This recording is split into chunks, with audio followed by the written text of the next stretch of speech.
Channel. আজকের ভিডিওতে আমি যা ডিসকাস করব সেটা টাইফয়েড ফিভার। টাইফয়েড ফিভার কি?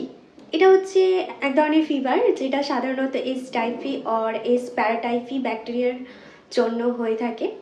এছাড়াও এই ধরনের ফিভারে সাধারণত আক্রান্ত পার্সনদের fever normally temperature day by day বাড়তে থাকে, সবসময় এক থাকে না।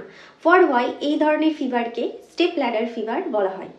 আর এই যে টাইফয়েড ফিভার, এই টাইফয়েড ফিভারে আক্রান্ত পার্সনের ক্ষেত্রে যে সিমটমসগুলো দেখা দেয়, যেমন হেডেক, চোখের চারপাশে ভারী ভারী ভাব, ব্যথা, বডিতে রেড প্যাচেস, অ্যাবডোমেন সোয়েলেন, কোনো কোনো ক্ষেত্রে লুজ মোশন, আবার কোনো কোনো ক্ষেত্রে কনস্টিপেশন। এছাড়াও সাধারণত vomiting, abdomen pain, fatigueness and also সাধারণত মাসেল পেন দেখা যায়। এই ধরনের টাইফয়েড ফিভার সাধারণত ছড়ায় কী করে? কোনো একটা ইনফেক্টেড পার্সনের ফিকাল